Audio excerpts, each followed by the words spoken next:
One of the things that we've been trying to do is help you guys with information.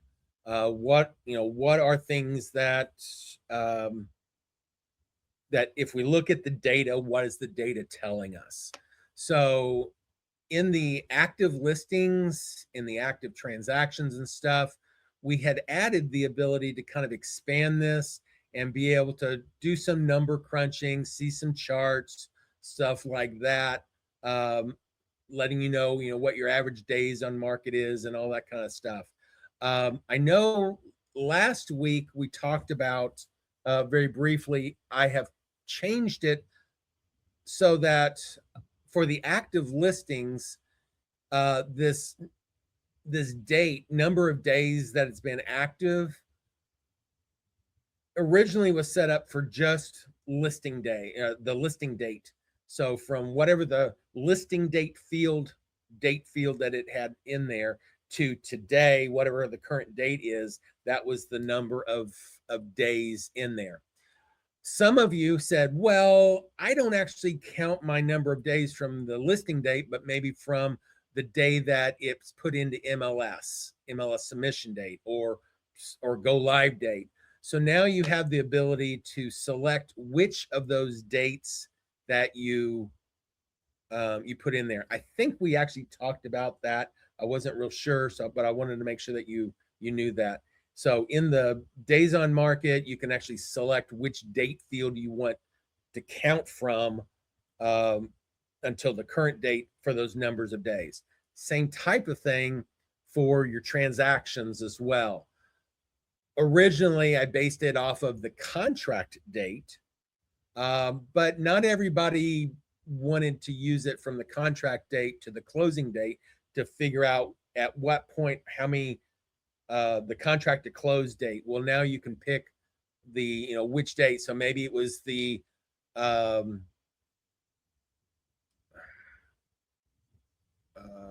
trying to remember what dates we actually use. There's other dates that you can pick and choose from. Choose the one you want. Choose the ending date. That gives you that block of time that will allow you to do your number crunching. So any of those numbers. Now, some of these other widgets, like let me see here. I think like assessments, we added some assessment pieces so you can see more numbers on those if you're doing assessments. The other one was missed milestones. Missed milestones did not have it, and we have gone through and made this a little bit more intelligent so you can see more information about new leads that are overdue, how many are, where are they broken up at, any kind of insights that we can draw from that. You can actually click on that and it will pull up additional information based off of what it knows. And then from there, you can also view all the contacts that are in that particular group as well. So it allows you to kind of drill down, see who I need to deal with. In this case, I've got new leads that I've not talked. It's been over an hour. And a lot of these, it's been several days, and I'm letting good leads go by. Why do that? These are people that you need to be working on right away and not letting them fall through the cracks. If they're in the high group, you've probably already failed.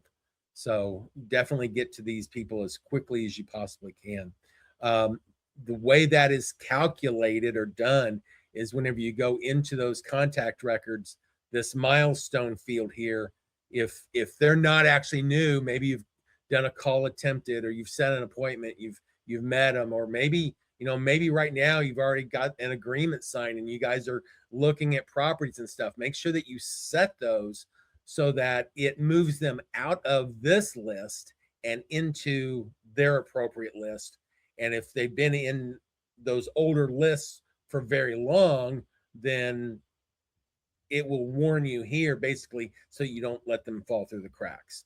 This here is your friend. This will really help you not lose people from your list. I think the hard part of it is trying to figure out how the milestone fits in versus a routine or a workflow that you're working on for somebody? So And do the the two way I work explain together that or to, are they separate? yeah, that's a great question. And it comes down to different people do things differently. If you're using the routines properly, you won't get missed milestones. So if your routines are reminding you, hey, did you call this person and you've completed them? If you're doing the process proactively with a routine, this probably may not be anything you need. This is more of a fail safe in that case. Did I miss somebody? Did they get put into some category and I didn't recognize it and I've not done my follow up or whatever. But if you're using routines and have them running, you really don't have to worry about this too much other than it's, make sure you understand it so that if somebody does show up in there, you know what you need to do with them. Yeah, what I was thinking too, was there a way in running the routine that would automatically make changes in the milestone after you did something? Absolutely. So the way And that's, we don't have them set up that way currently because I didn't really know how to do it. yeah. So the way that you can do that, and actually this is not the one that I would want to use here. Let me just let me do one for, actually let's do contract. Let's say we've got a contract on something. Nah, I don't want to do that. Actually, there would be an issue there.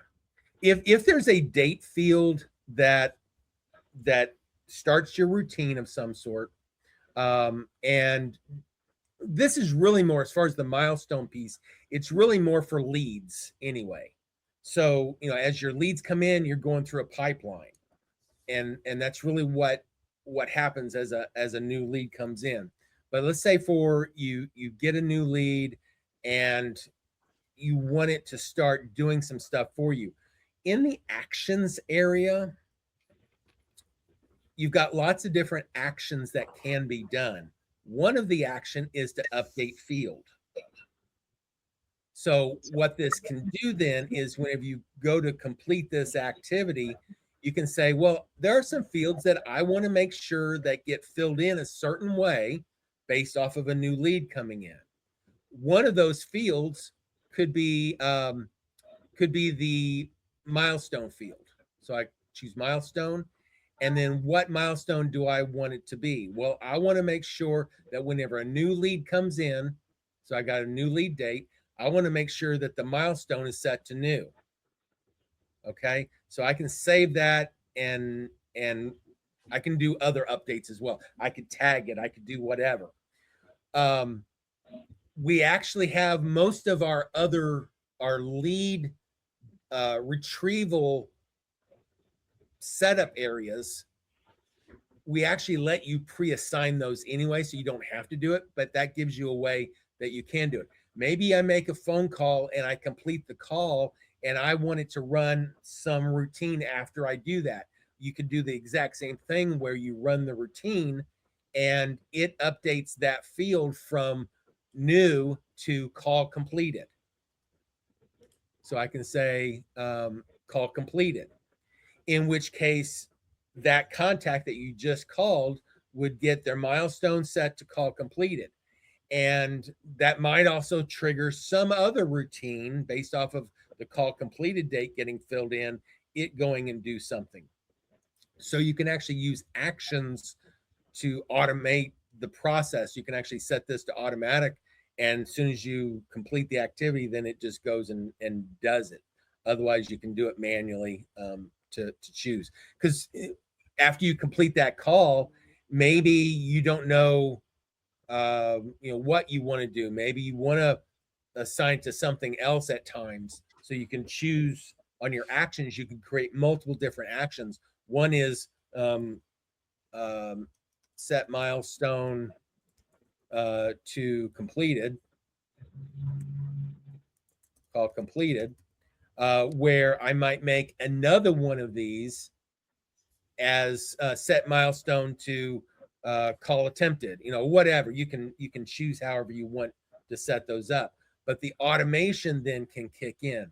Now in the call section, whenever you're making a call here, you can either use Twilio if you just want to use your own phone and manually do it, but you can take your notes, do your stuff right here to do the call, whether you're doing it through Twilio or if you're doing it on your own call or your own phone, you can do that. Once you need to start something, I can just come up here and say, well, I want to start a routine, or I want to do something. You can set up what I call routine shortcuts.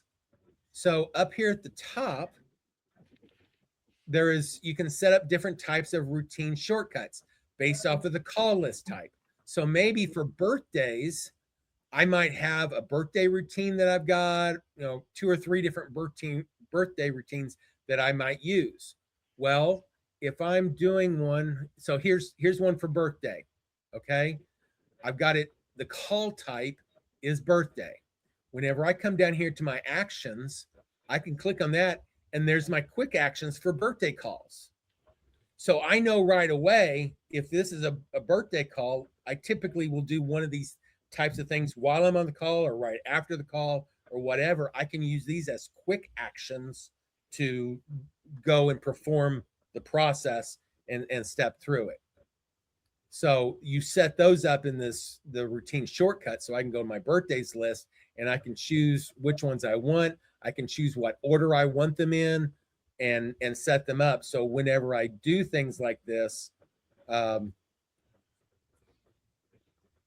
hate those little, then, it puts them in the order that I would normally want to see them as kind of quick type things. And it's the same thing as coming here, say, start routine, picking the routine that you want, but you're having to search for it, and doing things. And maybe you don't want to do that process.